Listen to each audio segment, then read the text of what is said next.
अभी तो आपने कहा कि भाई हर आदमी जाति पर ही वोट दे रहा है, तो मोदी जी के जाति के कितने लोग बिहार में रहते हैं ये आप हमको समझा दीजिए। तब आप तुरंत कहिएगा भैया वो तो हिंदू मुस्लिम के नाम पे देता है। हिंदू मुस्लिम के नाम पे दे रहा है लेकिन जाति के नाम पे तो नहीं दे रहा है। कई जाति समूह के लोग भाजपा को, मोदी जी को किसी दूसरे मुद्दे पर वोट देते हैं, जाति पर नहीं देते। इसका दूसरा पक्ष देख लीजिए, बिहार में 18% मुसलमान रहता है, वो आरजेडी को वोट देता है, लालटेन को वोट देता है। वो लालू जी के जाति का तो नहीं है, तो मुसलमान आरजेडी को क्यों वोट देता है? वो वोट इसलिए देता है क्योंकि वो भाजपा को दे नहीं सकता है और सामने उसके पास कोई विकल्प नहीं, इसलिए लालटेन को वोट देता है। वो जाति के लिए वोट नहीं देता है। बिहार में 50% से ज्यादा ऐसे लोग हैं जो जाति के आधार पर वोट नहीं करते। ये आप भ्रम मत पालिए। तो ये लोगों के दिमाग में बैठा दिया गया कि भैया जाति पर सब वोट होता है, जाति पर ही सब वोट होता है।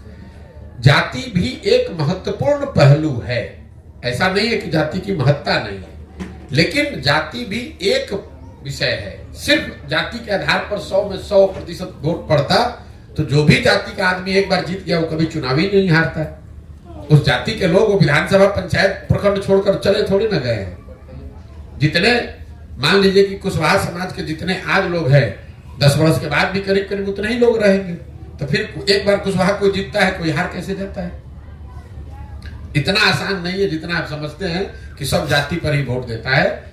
समाज में इस बात की समझ है, उसको अगर कोई बेहतर विकल्प दिखेगा, विश्वसनीय व्यक्ति, विश्वसनीय चेहरा, विचारधारा, दल दिखेगा तो समाज में ये ताकत है, समझ है, वो जातियों से ऊपर उठकर पीछे वोट करता रहा है और आगे भी करेगा। चिंता मत कीजिए।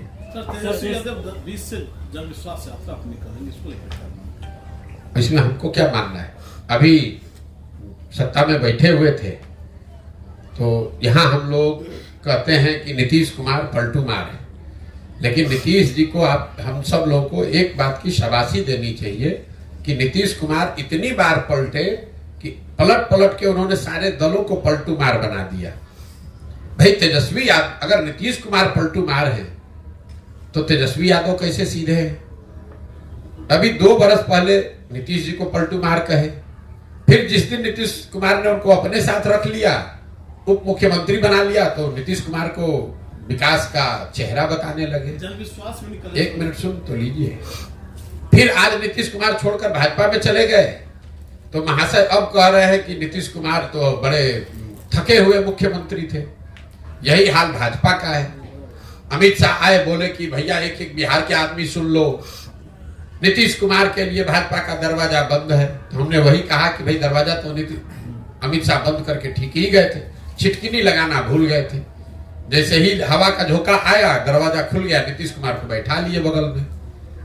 जो नरेंद्र मोदी जी मध्य प्रदेश में जाकर एक सभा में कह रहे थे कि इस आदमी ने, एक नेता ने महिलाओं के लिए ऐसी अभद्र टिप्पणी की है विधानसभा में, इनको सजा होनी चाहिए। वही मोदी जी के नेतृत्व वाली भाजपा, वही मुरेठा बांधकर घूमने वाले सम्राट चौधरी आज नीतीश कुमार को बिहार का भविष्य बता रहे हैं लोग। आपने कहा जन विश्वास यात्रा, आप कोई भी यात्रा कर लीजिए। नीतीश कुमार किए थे समाधान यात्रा, कितना बिहार की समस्या का समाधान हो गया। अभी राहुल गांधी कर रहे हैं न्याय यात्रा, कितना बिहार के लोगों को न्याय मिल गया। तो इनके जन विश्वास यात्रा करने से क्या होगा? सबसे ज्यादा विश्वास आपने तोड़ा 30 बरस से लालू नीतीश का ही राज है इस देश में, इस बिहार में। 30-32 बरस में बिहार से गरीबी कम नहीं हुई, पलायन रुका नहीं, बच्चों की पढ़ाई की व्यवस्था हुई नहीं, रोजगार मिला नहीं। तो अब किस विश्वास की बात कर रहे हो? जनता इतनी बेवकूफ नहीं है।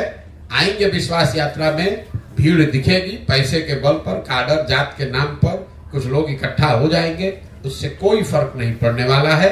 काठ की हांडी बार बार नहीं चढ़ाई जा सकती है। जिन लोगों ने आरजेडी को, लालू जी के, उनके बच्चों की सरकार को देखा है, वो जानते हैं कि ये लोग जात पात, हिंदू मुस्लिम और भ्रष्टाचार, गुंडागर्दी से ऊपर उठकर राजनीति नहीं कर सकते हैं। वो आरजेडी का कैरेक्टर है। इन 4 चीज से ऊपर उठकर आरजेडी के लोग राजनीति नहीं कर सकते हैं। तेजस्वी यादव उससे अलग नहीं है। सर एक मिनट सर, ऐसा सोच है सबका कि आप 11 राज्य में अपने रणनीति से मुख्यमंत्री बना चुके हैं और बिहार में सभी नेता पर विश्वास नहीं है कि मतलब कहते हैं कुछ, करते हैं कुछ, तो आप पर कैसे विश्वास करेंगे? हो सकता है सर आप सत्ता में आके आप भी इसी तरह कर दें। बिल्कुल ठीक बात है। तो अगर आप यहाँ पर हम खगड़िया में 20 दिन से हैं, कम से कम 100 सभाओं में हमने बात करी होगी। किसी सभा में दिखा दीजिए जहां हमने किसी को कहा हो कि भैया हम पर भरोसा करके हमको वोट दो, हम आएंगे तो तुम्हारा जीवन सुधार देंगे। हम सभा की शुरुआत ही करते हैं इस बात से कि भैया मेरी बात पर तो भरोसा करना नहीं, क्योंकि जैसे पहले के लोगों ने ठगा है, हम पर भरोसा करके हमको वोट दोगे, हम भी तुमको ठग सकते हैं। तुम खुद समझो, तुम अपने बच्चों के बारे में सोचो, तुम अपने बच्चों की चिंता करो, अपने बच्चों के भलाई के लिए वोट करो। प्रशांत किशोर को जिताने के लिए, लालू जी को हराने के लिए, मोदी जी को प्रधानमंत्री बनाने के लिए, अपने जात का नेता जिताने के लिए, अपना हिंदू मुसलमान करने के लिए तो तुमने जीवन भर वोट दे दिया। पूरे अभियान में हम एक ही पंक्ति बता रहे हैं कि एक बार जीवन में अपने बच्चों के लिए वोट दे दो, देश के लिए नहीं, राज्य के लिए नहीं, जात के लिए नहीं, नेता के लिए नहीं, मोदी लालू नीतीश प्रशांत किशोर के लिए नहीं, वोट एक बार अपने बच्चों के लिए दो। क्योंकि कई लोग कहता है भैया अब तो बात कर रहे हैं कि देश के लिए वोट नहीं दे रहे, तो बहुत खराब बात है। बिल्कुल ठीक बात है, आपको कैमरे पर कह रहा हूं।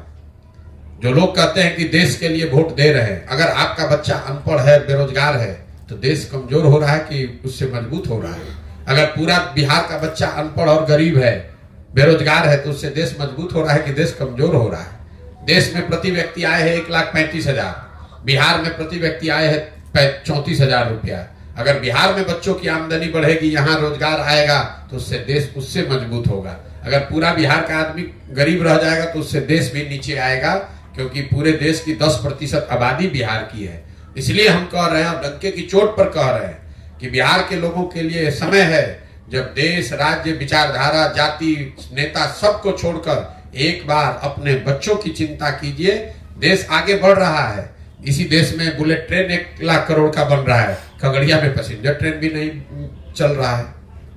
इसी देश में बिलियंस ऑफ डॉलर्स का इन्वेस्टमेंट आ रहा है, फैक्ट्रियां लग रही हैं। खगड़िया में आज भी लोग, खगड़िया, बेगूसराय में, मधुबनी, सीतामढ़ी में आज भी लोग 1960-70 के जमाने में जी रहे हैं। आज भी आपके हमारे बच्चों को मजदूरी करने के लिए कर्नाटक, बंगलोर, तमिलनाडु, गुजरात, महाराष्ट्र जाना पड़ रहा है। तो देश की तरक्की होगी, वो ठीक है, हो रही है, नहीं हो रही वो अलग विवाद है, लेकिन इस बात पर कोई विवाद नहीं है कि बिहार में कोई तरक्की नहीं हो रही है। और देश की तरक्की से बिहार और बिहार के लोगों का कोई फायदा नहीं है, चाहे वहां देश में कांग्रेस की सरकार रहे कि मोदी जी की सरकार रहे। बिहार के बच्चों के लिए पढ़ाई, रोजगार न पहले था न अब है। इसलिए आपको, हमको पहले अपने बच्चों की चिंता करनी है। जो व्यक्ति अपने बच्चों की चिंता नहीं कर सकता है, वो समाज, राज्य, देश की चिंता क्या करेगा? सर, जन स्वराज का जिला में जो संगठन आप कर रहे हैं, कब से कर रहे हैं, कब, माने कैसे? नहीं, जो मैंने आपको बताया, पदयात्रा के दौरान जो लोग मिलते हैं, जो इस विचारधारा को सुनकर, समझकर तय करते हैं कि भैया अब हम लोग को जन स्वराज से जुड़ना है, एक नया दल बनाने में कंधा लगाना है, ऐसे हजारों लोगों को एक साथ इकट्ठा करके पदयात्रा जब हम खत्म करेंगे तो वो संगठन बनाकर पब्लिकली जारी करेंगे। आप भी देख पाइएगा, जिले के स्तर पर 250 लोग, अनुमंडल के स्तर पर 50, प्रखंड के स्तर पर 200 और पंचायत के स्तर पर 50 लोगों की पहली कार्यवाहक समिति जारी की जाएगी। वही लोग मिलकर जन स्वराज की सोच को आगे घर घर पहुंचाने का जिम्मा लेंगे और इस चीज को आगे बढ़ाएंगे। सर, जिस तरह से आपने कहा, क्या है सर यूथ क्लब? अभी बता तो दिया यूथ क्लब क्या है, मैंने पहले ही सारा समझाया।